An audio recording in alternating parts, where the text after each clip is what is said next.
사랑하는 여러분, 주님의 은혜와 평강이 성도님들의 삶에 늘 함께 하시기를 바라고 축복합니다. 요즘 우리가 마태복음을 읽고 묵상하고 있는데 마태복음 말씀을 읽으면서 저는 마태복음이 굉장히 도전적으로 제게 많이 다가오고 있습니다. 이렇게 말씀드리면 마태복음이 목사님에게 어떤 도전일까 그런 생각을 하실 수 있습니다. 왜냐하면 우리가 성경에서 가장 많이 접하는 책이 바로 마태복음이거든요. 구약 성경부터 읽기에는 구약 성경이 너무 두꺼우니까 이 성경 전체가 요한계시록까지 차마 창세기부터 시작하기에는 좀 엄두가 안 나고, 또 구약 성경은 원체 또 멀리 있는 이야기로 많이 느껴지니까, 또 구약은 옛 약속이라고 그러고 신약은 또 새로운 약속이라고 하니까, 그래서 많은 분들이 교회를 처음 다니고 교회 문을 두드릴 때 그때 처음 펼치는 것이 마태복음입니다. 그나마 이제 신약 성경의 첫 번째 부분이니까요. 물론 마태복음 펼쳤다가도 족보를 보고는 족보 이야기가 또 나오네. 내 집 족보도 모르는데 남의 집 족보를 내가 봐야 되나? 그러면서 이제 갑자기 또 약간 흔들리는 분들도 있지만 되게 마태복음을 많이 봅니다. 족보가 길지 않으니까요. 글 읽어보면 좋은 이야기 굉장히 많죠. 산상수훈에 나오는 말씀들 너무너무 우리에게 마음에 이 가르침을 주고 교훈을 줍니다. 그러다 보니까 신약 성경의 마태복음을 펼쳐서 많이 읽습니다. 저도 물론 그랬고, 어릴 때 쪽복음이라고 마태복음만 있는 거, 마가복음만 있는 거, 누가복음이나 요한복음만 있는 거, 혹은 시편만 있는 거, 시편과 자면만 붙여놓은 거, 그런 작은 복음들을 읽다 보면 마태복음은 성경에서 제일 많이 보게 되는 곳 중에 하나이고, 예수님의 생애를 다른 어떤 책보다 또 잘 정리해 둔 것 같아서 많이 보게 됩니다. 그런데 이번에 마태복음을 읽으면서 그렇지 않았던 것 같습니다. 굉장히 어렵다. 굉장히 도전된다. 그리고 마태복음에서 무언가 주님께서 우리에게 말씀하시는 것이 있는데 그게 어떤 것인지 잡힐 듯 말 듯, 잡힐 듯 말 듯, 그렇게 하루하루의 새벽이 지나간다라는 느낌을 많이 받았습니다. 성도님들께서 어떠셨습니까? 재밌게 읽으셨습니까? 아니면 읽으시면서 어려우셨습니까?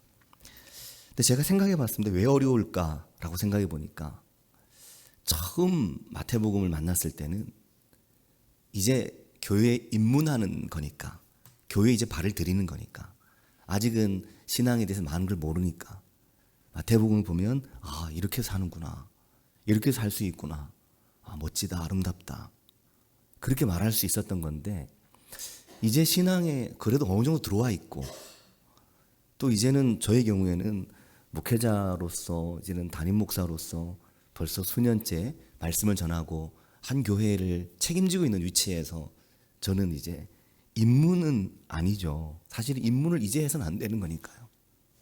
어느 정도 하나님 말씀을 알고 있어야 되고, 이걸 어느 정도 말씀을 책임성 있게 전하고 가르치고 살아야 된다는 입장에서 이 말씀을 다시 보니까 어마어마한 부담을 주는 겁니다.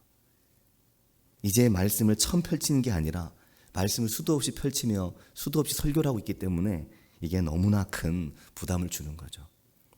그런 면에서 성도님들께서는 나는 목사님 상황은 아니니까 괜찮다, 이렇게 생각하실 수도 있습니다. 그렇게 생각하셔도 되는데, 아마 이 자리에 계신 어떤 분들은 이번에 마태복음 읽으면서 제가 새벽 말씀을 통해 계속 그런 말씀을 드리고 있기 때문에 그래, 이게 내게 도전을 많이 주고 내가 어떻게 살아야 되는지에 대한 말씀하고 있구나, 이런 생각을 하시리라는 생각을 합니다.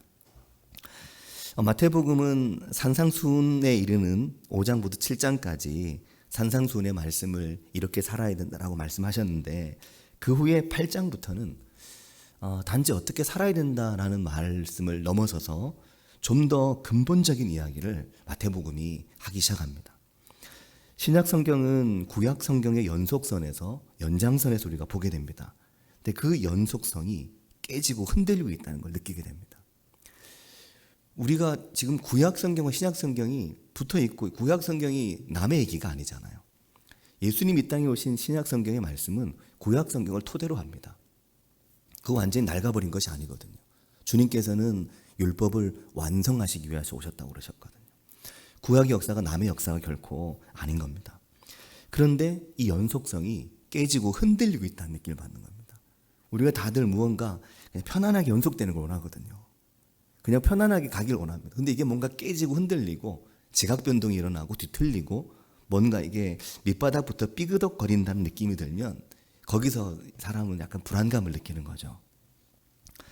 8장에 들어가면서부터 예수님은 굉장히 도전적으로 유대교와 충돌을 하십니다.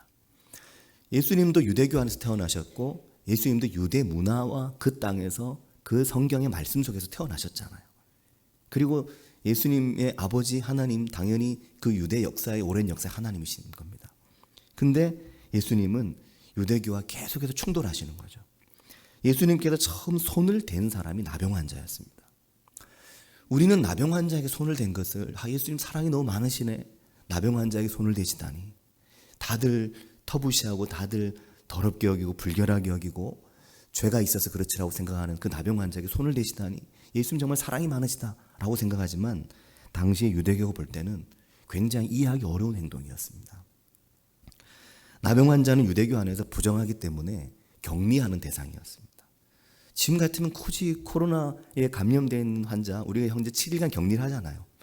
근데 굳이 코로나에 걸린 그 코로나 환자를 굳이 끌어안고 입 맞추고 손잡고 그러는 것보다 몇 배는 더 심각한 행동이죠. 예수님의 이 행동은. 누가 보더라도 사실 그 사회 안에서 정상적인 행동이 아니었습니다. 우리가 알듯이 나병 환자는 마을 밖으로 격리시켰습니다. 코로나 환자는 집안에 격리시키잖아요. 한때 심할 때는 따로 의료시설에 하기도 했지만 잠시 회복을 위한 격리이지 나병은 회복을 위한 격리가 아니라 아예 격리였습니다. 마을로부터 추방이었죠. 근데 예수님은 굳이 그 나병 환자의 손을 잡으시고 그를 고쳐주시는 거였습니다. 당시 유대교로서는 이해하기 어려운 행동이었습니다. 8장 3절에 보면 예수께서 손을 내밀어 그에게 대시며 이르시되 내가 원하는 깨끗함을 받아라. 손을 그에게 대셨거든요. 굳이 그렇게 할 게 뭐냐. 그냥 말씀하셔도 되는데 왜 예수님이 이렇게 하시나. 예수님이 가지고 있는 생각과 예수님의 의도와 예수님의 마음이 유대교와 다른 것입니다. 그것은 예수님이 변한 게 아니고 유대교가 변질되어 있는 하나님에게서 완전히 변질되어 있다는 것을 우리에게 말해주고 있는 겁니다. 자, 그뿐입니까? 그 뒤를 이어 나오는 말씀에는 한 백부장이 등장합니다. 백부장의 믿음을 예수님이 엄청 칭찬하시거든요. 내가 이스라엘에서 이만한 믿음을 보지 못했다고 8장 10절에 보면 이스라엘 중에서 내가 이만한 믿음을 못 봤다고 엄청 칭찬하시는 겁니다. 성전 양문교회 교인 100명 모여 있는데 저기 이단 어느 한 사람 데려다 놓고 이 사람의 믿음이 성전 양문교회 모든 장로님 권사님 안수 집사님보다 더 대단하십니다. 막 칭찬하는 것 이상입니다. 이방인을 칭찬하는 거니까요. 유대교인으로서는 상상하기 어려운 겁니다. 왜냐하면 하나님의 백성인 유대인들만이 정결하고 거룩하다고 생각하고 있는데 예수님이 이방인 백부장을 두고 이스라엘에 이만한 믿음 없다고 말씀하시니까 유대교를 송두리째 뒤흔드는 겁니다. 그게 그 유대인들에게 편하지 않은 거죠. 너무너무 불편하게 만드는 겁니다. 예수님께서 로마의 관리였거든요. 백부장이. 로마 사람 데려다 놓고 그 사람에게 이스라엘 사람보다 믿음 좋다고 말씀하시는 것이거든요. 근데 잘 사랑하는 성도 여러분, 이게 과연 예수님이 과장하신 것이었을까요? 예수님께서 어떤 목적을 위해서 과장하시는 분은 아닌 겁니다. 있는 것 있는 그대로 말씀하시는 거거든요. 그럼 이게 뭘 말할까요? 당시의 유대교가 그만큼 변질되어 있었다고 하는 겁니다. 이스라엘이 그만큼 하나님의 말씀 앞에서 많이 변질되어 있었다는 거죠. 그리고 9장에 들어가면 예수님은 또다시 유대교와 유대인들을 힘들게 만듭니다. 그게 뭐냐면 유대인들이 많이 미워하고 증오의 대상으로 민족의 배신자로 여겼던 세리, 세금 걷어서 그 세금으로 자기 배를 부풀리고 그 세금으로 불의한 일을 유대 안에서 끊임없이 행했던 세리 그러면 죄인, 낙인 찍혀 있는 굳이 그 세리 마태를 예수님이 제자로 부르신 거죠. 이상한 겁니다. 아니 그렇게 많은 사람들이 해필 세리야? 해필 창기야? 왜 예수님이 해필 세리와 창기와 식사하셔? 왜 저러시는 거지? 이러한 부분이 쉽게 이해되는 건 교회를 처음 나올 때여야 됩니다. 처음 교회를 다니고 처음 예수를 믿을 때는 예수님이 죄인을 사랑하셨대. 처음 예수 믿을 때는 다 내가 죄인이라고 생각하고 교회를 오거든요. 하지만 신앙생활을 해나가면서 이런 부분은 우리에게 질문이 돼야 됩니다. 왜 이렇게 하셨을까? 이유가 뭘까? 세리라니. 정서적으로 이해되기 어려운 겁니다. 그때 주님께서 9장 13절에 이런 말씀하시거든요. 너네들 가서 좀 배워라 그러십니다. 그러면서 뭔 말씀하셨냐면 너희는 가서 내가 긍휼을 원하고 제사를 원하지 아니하노라 하신 뜻이 뭔지 배워라 그러십니다. 예수님께서 성경에서 좀 가서 좀 배워라 이렇게 말하는 경우가 많지 않거든요. 이게 마치 목사가 성도님들을 향해 이거 모르십니까? 좀 가서 배워보세요. 혹은 어떤 목사님 어떤 목사를 향해 아니 당신 목사인데 아직 그것도 모릅니까? 좀 가서 배우십시오. 이렇게 하는 말처럼 굉장히 불쾌한 말이거든요. 너희는 가서 내가 긍휼을 원하고 제사를 원하는 게 아니라는 게 뭔 말인지 가서 좀 배워라. 그 말씀하시는 겁니다. 그러면서 주님이 그러시죠. 나는 의인을 부르러 온 게 아니라 죄인을 부르러 온 거다. 이렇게 말씀하시는 겁니다. 이게 그들을 불편하게 만드는 겁니다. 그들은 모두 스스로를 의인이라고 생각하고 하나님이 의로운 우리를 의롭게 부르셨고 우리의 조상인 아브라함도 의로웠고 믿음의 조상들이 의로웠는데 이제 우리도 그렇게 의롭고 의로운 우리를 불렀다고 생각하셨는데 예수님은 그 말을 홀라당 뒤집어 가지고 반대로 말씀하시는 겁니다. 내가 의인을 부르러 온 게 아니다. 그들은 하나님이 메시아가 이 땅에 오신다면 의인인 우리를 부르실 거라 생각했는데 예수님은 완전 반대로 확 뒤집어 가지고 바지 확 뒤집듯이 확 뒤집어 가지고 나는 의인을 부르러 온 게 아니라 죄인을 부르러 왔어 그러시면서 세리, 죄인 마태, 이방인, 백부장 그들을 향해 나병 환자 그들을 향해 주님께서 돌아서서 그들을 향해 사랑과 말씀을 하시는 겁니다. 이게 사람들을 너무 불편하게 하는 거죠. 그리고 9장에 다시 한 관리가 등장하는데 이 관리는 마태복음은 그냥 관리라고 말하지만 다른 복음서에서는 마가복음에서는 이 관리가 회당장이었다고 말하는 이 회당장에게 딸이 있었는데 그 딸이 죽게 되었지 않습니까? 이 본문에서도 마찬가지인 겁니다. 그 딸이 죽었는데 죽으면 부정하게 여겨서 유대인들은 접촉하지 않았습니다. 근데 예수님은 굳이 그 죽은 여자아이를 접촉해서 만지면서 그를 살려내시거든요. 그를 손을 잡아서 일으키시거든요. 이 행동이 유대인들에게는 너무너무 거부감고 불편한 겁니다. 아니 왜 우리 율법이 부정하다고 말하는 걸 저렇게 자꾸 하지? 예수? 저 청년? 젊은이? 이제 30 간 넘은? 너무너무 불편하지 않겠습니까? 이 불편함이 쌓이고 쌓이는 겁니다. 자꾸만 저건 도저히 못 봐주겠는데 이렇게 되는 거죠. 그리고 그 가는 길에 12해를 혈루증 걸렸던 여인을 만나셨습니다. 혈루증도 유대인들은 부정하다고 하는 거였습니다. 부정한 여자, 피를 하혈한 여자, 부정하다고 여기는 여자였는데 주님은 그 여자와 마주하시고 그녀의 혈루증을 고치시고 내 믿음이 너를 구원했다. 그렇게 말씀하시거든요. 주님이 계속해서 성전으로부터는 멀리 떨어져 있고 성전으로부터는 소외된 이들을 향해 자꾸만 주님께서 가까이 다가가시는 겁니다. 그리고 이번 주간 목요일 말씀이었는데 11장 20절 이하에 오면 예수님은 갈릴리 주변 마을들을 향해서 말씀하시는데 이렇게 말씀하십니다. 고라시나 베세다야 가버나오마. 그 마을들을 마치 의인화해서 그 마을을 하나하나 이름을 부르시면서 고라시나 베세다야 가버나오마. 그러면서 그들에게 뭐라고 하시냐면 너희 마을에 화가 있을 것이라고 말씀하십니다. 주님이 너희 마을에 화가 있을 거라고 말씀하시는 거죠. 왜 그렇게 말씀하시냐면 내가 너희에게 행했던 그 많은 권능들을 만일 내가 두로와 시돈에서 행했더라면 그 두로와 시돈은 벌써 일어나서 제 가운데 앉아서 회개했을 거라고 주님께서 말씀을 하시는 겁니다. 이것도 너무너무 어색하죠. 두로와 시돈은 구약 성경에서 대표적인 이방으로서 하나님의 지파와 민족을 끊임없이 괴롭힌 이방 나라들이 두로와 시돈이었거든요. 그래서 새벽에도 말씀드렸지만 이사야서와 에스겔서를 보면 이방 나라들에 대해서 언급할 때 늘 빠지지 않고 등장하는 나라가 두로와 시돈이었습니다. 근데 내가 거기서 이런 이적과 능력을 행했더라면 그들은 벌써 회개했을 거라고 주님 말씀하시는 거죠. 그 말은 뭘 말합니까? 너희들은 도무지 회개하지 않는다는 겁니다. 당신네들은 도무지 마음이 바뀌지 않는다.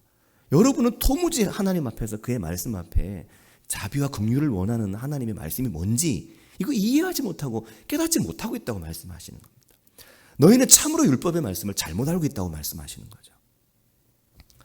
율법은 옳은 것이고 율법은 하나님 주신 것이지만 당신들은 율법을 전혀 이해하지 못하고 있다고, 그 율법을 바꾸고 변화시켜서 잘못된 신앙을 가지고 있다고 주님께서 말씀하시는데, 심지어 이렇게 말씀하시죠.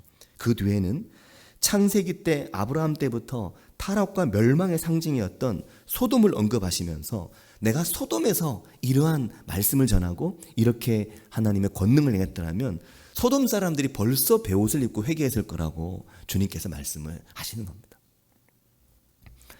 자, 그런데 사랑하는 성도 여러분, 놀라운 것은 이들 갈릴리 주변의 마을들은 예수님께서 예루살렘에서가 아니라 바로 그 갈릴리 주변 마을에서 3년 동안 공생애를 지내신 마을이었습니다. 예루살렘과 비교해보면 예루살렘은 하나님께서, 예수님께서 거부하시고 그 갈릴리에 와서 그 갈릴리 호수를 주변으로 그 주변의 마을들을 다니시면서 3년간 복음을 전하시고 말씀을 전하시고 권능을 전하시고 귀신을 내쫓으시고 치유와 회복의 사역을 행하셨던 것이거든요. 그런데 주님이 말씀하시는 겁니다. 그런데도 그들이 여전히 회개하지 않고 여전히 너희의 마음이 내게로 돌아오지 않고 있다고 주님께서 그 말씀을 하고 계신 겁니다. 사랑하는 여러분, 이게 무엇을 우리에게 말씀하고 있을까요? 이 말씀을 보면서 오늘 우리를 이 말씀 속에 잘 대입해 보아야 됩니다. 오늘 우리는 자비와 긍휼을 잘 배우고 있나? 아니면 오늘 우리는 하나님의 말씀을 잘 이해하고 잘 깨닫고 잘 배우고 있나? 이것으로 우리 자신을 잘 돌아보아야 됩니다. 이 갈릴리 지역은 경계선 마을이었습니다. 갈릴리는 유대도 아니요 이방도 아닌, 또 유대이기도 하고 이방이기도 한 그런 마을이 갈릴리 호수를 끼고 있는, 갈릴리 호수를 뺑뺑 둘러싸고 있는 곳이었습니다. 특히 남서부 쪽, 북동쪽, 또 북서쪽, 북동쪽, 이쪽은 갈릴리에서도 가장 이방인들이 뒤섞여 살고 있는 곳이 바로 이 갈릴리였거든요. 그래서 이방과 맞닿은 경계선이었습니다. 그러니까 유대인들의 주류인 예루살렘에서 볼 때는 그 갈릴리 지역은 이방인 땅이나 마찬가지였습니다. 이방인들이 너무 많았기 때문에 갈릴리 사람들은 우리가 유대인이라 생각하지만 정작 예루살렘에서 볼 때는 완전 이방인이나 마찬가지인 곳이 갈릴리였죠. 예수님께서는 예루살렘을 보고는 그런 말씀 하지도 않으셨는데 그 갈릴리를 보고도 주님께서 하신 말씀은 너희가 회개하지 않고 너희가 하나님께로 돌아오지 않는다고 그들을 향해 말씀을 하신 겁니다. 예수님의 공생의 사역을 보면 그래서 굉장히 이방인들이 많이 등장하는 겁니다. 왜냐하면 예수님이 공생을 한 갈릴리의 그 지역 자체가 이방인들이 뒤섞여 있는 곳이었기 때문입니다. 수로보이니의 여인이며 백부장이며 또 주님께서 갈릴리 바다를 건너서 동쪽으로 아니면 북쪽으로 가실 때는 조금만 깊이 들어가시면 그곳에는 더 많은 이방인들이 거주하고 있었던 겁니다. 우리가 갈릴리 그 호수에서 북쪽으로 올라가서 북동쪽으로 올라가면 그곳이 어디냐면 바로 레바논입니다. 레바논이 어딘가는 바로 지금 시리아 땅과 국경을 함께하고 있는 곳이 바로 그곳입니다. 지진의 참사를 겪고 있는 바로 그 시리아 지역 그 위쪽인 거죠. 갈릴리에서 북쪽으로 이방인들의 땅이었습니다. 거기서 조금만 더 올라가면 소아시아죠. 지금의 튀르키예, 터키 땅입니다. 예수님께서 공생을 시작하시면서 마태복음 4장에서 이런 말씀하셨습니다. 4장 15절에 스불론 땅과 납달리 땅과 요단강 저편 해변길과 이방의 갈릴리요. 그렇게 말씀하셨거든요. 이방의 갈릴리요. 그곳이 이방 땅이고 이방인들이 대거 거주하는 그 갈릴리 지역 자체가 이방인의 땅과 마찬가지였다는 겁니다. 그런데 16절에 이렇게 말씀합니다. 4장 16절에 흑암에 앉은 백성이 큰 빛을 보았고 사망의 땅과 그늘에 앉은 자들에게 빛이 비추었도다. 그렇게 주님께서 말씀을 하시거든요. 그 이방의 땅 갈릴리요, 이방의 땅이요, 여러분의 땅에 하나님의 빛이 비추었다고 말씀하시고, 이 말씀은 이사야서 9장에서 처음 예언되었던 말씀이었습니다. 그리스도 예수께서 이 땅에 오셨을 때 그 이방의 땅에, 그 흑암의 땅에 하나님의 복음의 빛이 비춰질 것이라고 말씀한 스불론 땅과 납달리 땅이 바로 어디냐면 갈릴리 호수의 남서쪽, 갈릴리 호수의 북서쪽이었습니다. 근데 주님께서 그곳에 있는 그들조차 하나님께로 돌아오지 않고 하나님의 말씀 앞에 너무 마음이 완고한 그들을 향해 이 말씀을 하고 계신 것입니다. 그리고 우리가 잘 아는 말씀 마태복음 11장 28절이 그 말씀이 뒤에 나오는데 이렇게 말씀하시죠. 수고하고 무거운 짐진 자들아 다 내게로 오라. 내가 너희를 쉬게 하리라. 인생의 무거운 짐을 지고 그리스도 예수를 참으로 만나지 못하고 하나님을 참으로 알지 못해서 여전히 인생의 수고와 무거운 짐을 지고 있는 그 짐을 지고 살아가는 그들을 향해 그 무거운 짐을 내려놓고 다 내게로 와서 내려놓고 내 짐을 너희가 지라고 주님께서 말씀하시는데 이때도 주님이 뭐라고 말씀하시면 배우라고 말씀하십니다. 뭐라고 하시냐면 11장 29절에 보면 그 28절 뒤에 29절에 이렇게 말씀합니다. 나는 마음이 온유하고 겸손하니 나의 멍에를 메고 내게 배우라. 그렇게 말씀하시는 거죠. 내 멍에를 메고 내게 배우라. 그리하면 너희 마음이 쉼을 얻을 것이다 하는 겁니다. 안식일이 주일이 쉼을 얻는 날이잖아요.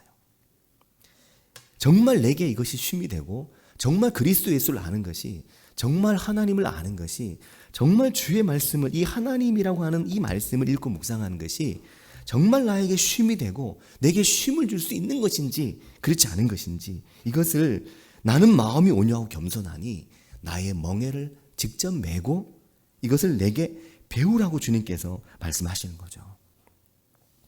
왜 이렇게 말합니까? 도무지 배우지 않고 있으니까. 도무지 알려고 하지 않으니까. 도무지 마음을 열지 않고 있으니까. 도무지 하나님의 말씀을 정말 살아계신 하나님의 말씀으로 만나지 못하고 있으니까. 그렇게 기적을 행하고 능력을 행하고 그렇게 하나님의 생명의 말씀을 생명의 말씀이신 예수님이 그들 가운데 살아계셔도 그 예수님을 만나지 못하니까 예수님께서 이걸 좀 배우라고 그들에게 말씀하시는 겁니다. 바리새인들, 서기관들, 율법사들, 종교 지도자들, 제사장들, 예루살렘을 상징하는 그들을 향해서도 주님께서 회개하라고 말씀하시지만 그 갈릴리 주변에 살고 있는 그들을 향해서도 주님께서 제발 좀 이거 좀 배우라고 주님께서 말씀을 하시는 겁니다. 우리 아까 보았던 9장 13절에 배워라. 아버지께서 원하시는 긍휼과 제사가 뭔지 그걸 좀 배우라고 말씀하셨던 것과 똑같습니다. 사랑하는 여러분, 주님은 내 멍에가 쉽고 내 짐이 가볍다고 말씀하십니다. 이게 무슨 말씀일까요? 이게 무슨 말일까요?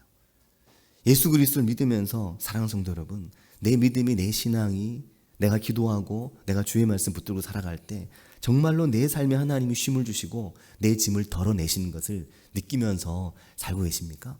내 인생의 가장 큰 아픔과 내 삶의 가장 큰 어려움을 주님께서 덜어내시고 그것을 하나님의 은혜로 채우시고 나를 충만하게 하시는 그 가벼움과 그 쉼을 누리면서 살고 계십니까? 신앙생활이 예수 믿는 게 어렵고 힘들진 않으십니까? 아유, 또 오늘 벌써 주일이야? 또 교회 가야 돼?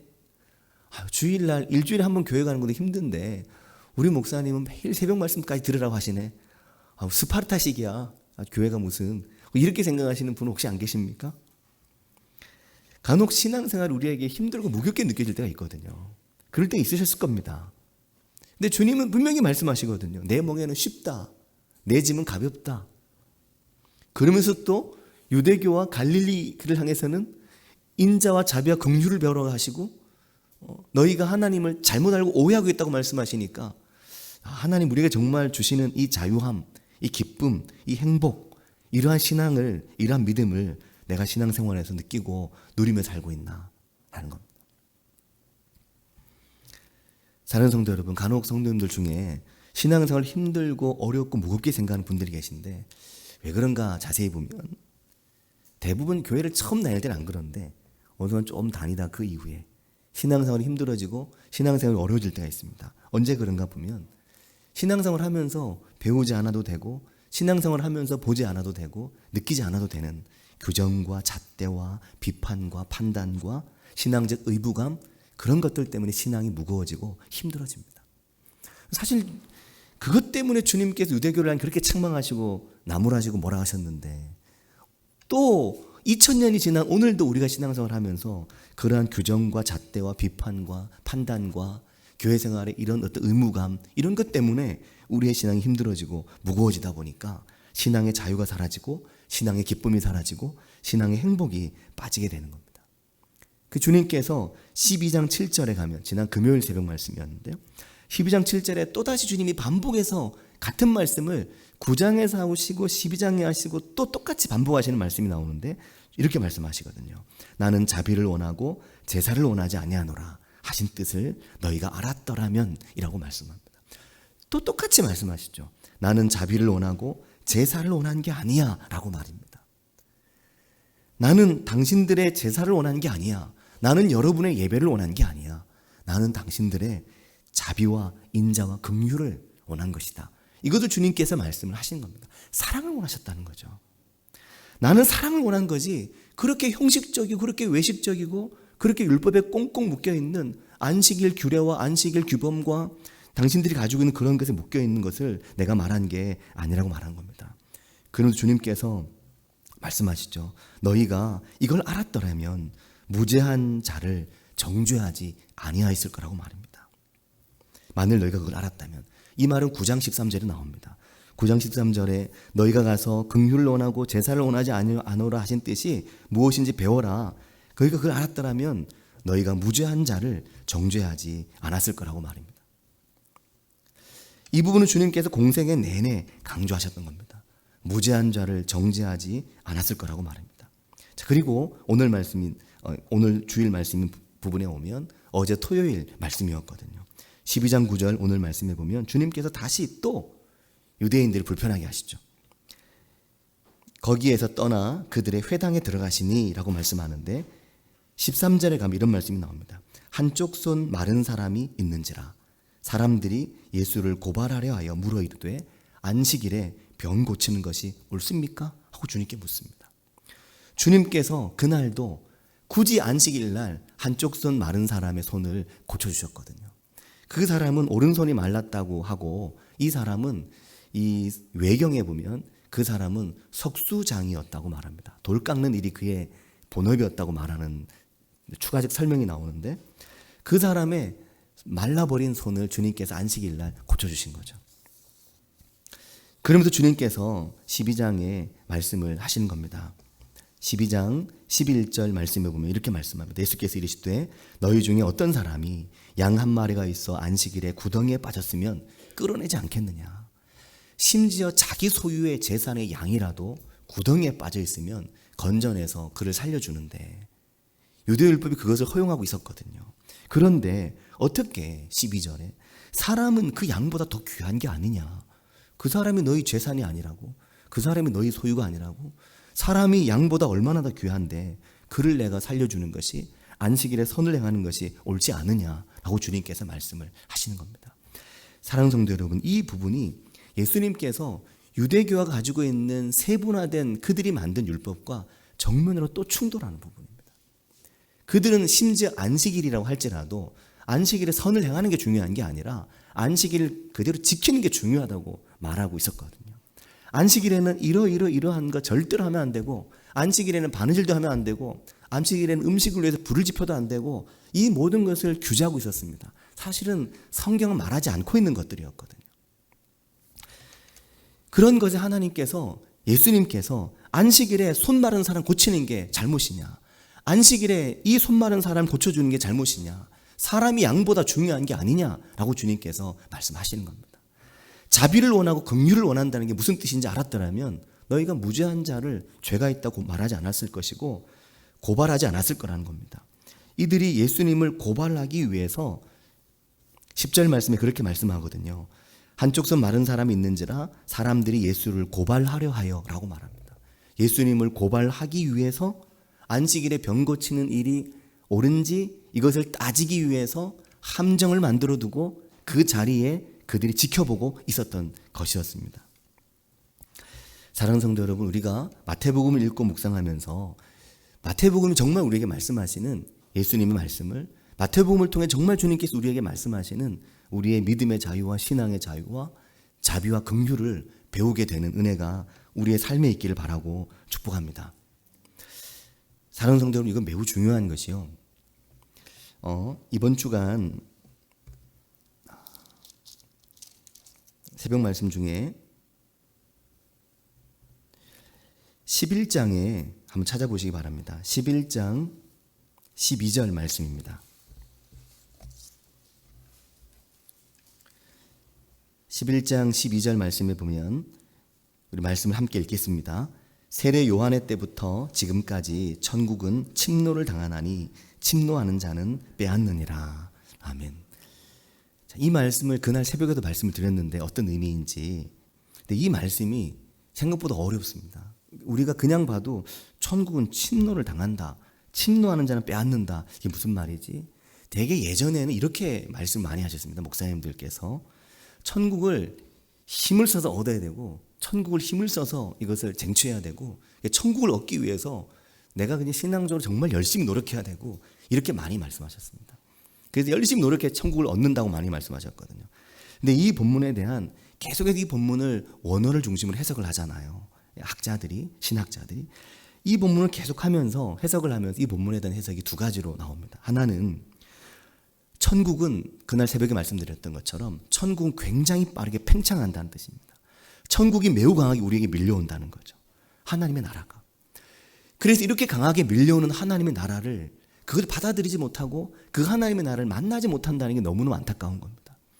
하나님의 나라가 우리에게 이렇게 밀려오는데 여전히 그 천국을 모르고 여전히 그 천국에 살지 못하고 여전히 그 천국을 누리지 못하는 신앙의 무거운 짐을 지고 살아간다는 건 정말 안타깝다는 말씀입니다. 자, 그런데 또 한편으로 이 본문은 이렇게 해석하기도 합니다. 우리 교단에서는 주로 이렇게 해석하지 않는데 어떻게 해석하냐면 천국이 침노당한다는 말이 천국이 매우 강하게 핍박을 당한다는 얘기죠. 말 그대로 천국이 침노당한다는 말처럼 천국이 침식당하고 천국이 빼앗긴다는 겁니다. 누군가가 이 천국을 계속해서 빼앗는다는 겁니다. 그래서 하나님의 나라를 누군가가 자꾸 빼앗고 하나님의 나라를 누군가가 자꾸 깨뜨리고 하나님의 그 자비와 긍휼의 나라를 누군가가 자꾸 침식시키고 무너뜨리려고 한다는 겁니다. 그래서 그 11장 12절 본문에 보면 세례 요한의 때부터 천국이 이렇게 빼앗김을 당하고 있다고 말하는 겁니다. 이 말씀을 잘 묵상해 보면 이 말씀도 맞거든요. 우리가 하나님 안에서 누리려고 하는 천국을 무언가 자꾸 빼앗습니다. 무엇이 빼앗습니까? 우리의 형식적이고 우리의 외식적인 신앙이 우리 안에 있는 천국을 빼앗아갑니다. 우리가 누리고 있는 하나님의 나라를 빼앗아가는 거죠. 하나님이 내게 주신 자유와 하나님이 내게 주신 은혜와 하나님이 내게 주신 그 풍성한 말씀과 그 은혜의 사랑을 그 내가 누리고 있는 천국을 내가 한 번씩 맛보게 되는 그 천국을 무엇이 빼앗습니까? 내 속에 있는 외식적이고 형식적인 오늘날 유대교와 똑같은 이러한 율법적인 신앙의 잘못된 믿음이 우리 안에서 천국을 빼앗아갑니다. 그러니까 천국이 급격히 팽창하고 있다는 말씀도 맞는 것 같고 천국이 빼앗는 것이 있다는 것도 맞는 것 같은 거죠. 이 본문에 대한 두 가지 해석은 둘 다 어떤 교단에서는 이런 쪽의 해석을 지향하기도 하는 해석입니다. 사랑하는 여러분, 우리의 신앙이 어떻습니까? 우리의 믿음이 어떻습니까? 지난 한 주간 어떤 믿음과 어떤 신앙으로 사셨습니까? 바라기는 사랑하는 성도님들의 삶에 천국이 확장되고 천국이 성도님의 삶에 넘쳐나게 되시기를 바라고 축복합니다. 나만의 천국이 되면 안 됩니다. 다른 사람들이 그 당신들만의 천국이지 당신들만 좋지 이 천국이 아니라 내가 누리는 천국, 내가 누리는 천국의 은혜는 그 기쁨은 나만이 아니라 나와 함께하고 있는 사람들과 나눌 수 있는 천국이고 나와 함께하고 있는 사람들과 함께할 수 있는 천국입니다. 그 천국이 어떤 천국입니까? 자비와 긍휼을 배우는 천국입니다. 자비와 긍휼을 배우지 못하는 천국은 유대교인들과 똑같이 누군가를 정죄하고 무죄한 자를 정죄하는 비판적 신앙을 가지고 살 수밖에 없는 것이죠. 우리의 신앙이 천국을 누리는 신앙이 될 수 있기를 바라고 축복합니다. 같이 기도하겠습니다. 이 시간 기도하실 때 우리가 우리의 삶에서 실제로 천국을 누리는 신앙생활을 할 수 있기를 위해서 기도하고 내 삶에 참으로 우리가 누리는 천국은 하나님께서 주신 그 자비와 은혜와 긍휼 그 천국이 내 삶에 밀려 들어오고 내가 누리고 있는 천국을 빼앗기지 않는 하나님의 그 은혜를 빼앗기지 않는 그러나 이 나의 천국을 기쁘게 전하고 기쁘게 나누며 복음을 전할 수 있는 함께할 수 있는 그 천국 그 은혜 가운데 살아간 우리가 될 수 있기를 같이 한 목소리로 기도하겠습니다. 하나님 아버지 은혜사랑 감사합니다. 주님 저희들이 천국에 살게 하시며 천국의 믿음을 가지고 살 수 있도록 우리를 도우시고 우리를 인도해 주시기를 주님 원합니다. 하나님 아버지, 이 땅에 있으면서 주저앉아 있는 신앙이 아니라 껴있고 일어나 있는 신앙이 되게 하시며 믿음 가운데 서 있는 신앙이 될 수 있도록 도와주시고 인도해 주시기를 주님 원합니다.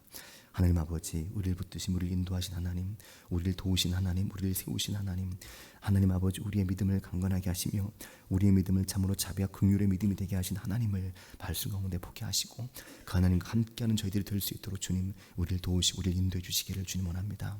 하나님 아버지, 우리의 신앙이 변질되지 않게 하시며 우리의 신앙이 약해지지 않게 하시며 주님께서 기뻐하시는 믿음의 모습을 저희들이 가질 수 있게 도와주셔서 하나님 아버지, 주님께서 복음서를 통해 무엇을 말씀하시는지, 너희가 나의 멍에를 배우라고 말씀하시는 것이 어떤 말씀이신지, 너희가 자비와 긍휼을 배우라고 말씀하시는 것이 어떤 말씀이신지, 내가 제사를 원하고 예배를 원한 것이 아니라고 말씀하신 주님의 뜻이 무엇인지 깨닫는 신앙이 되게 도와주셔서 더욱 성숙한 신앙이 되게 하시고 더욱 장성한 믿음이 될 수 있도록 우리를 도우시고 인도해 주시기를 주님 원합니다. 아버지, 역사하여 주시옵소서. 주님 기름 부어 주시기를 주님 원합니다. 하나님 아버지, 은혜와 사랑을 감사드립니다.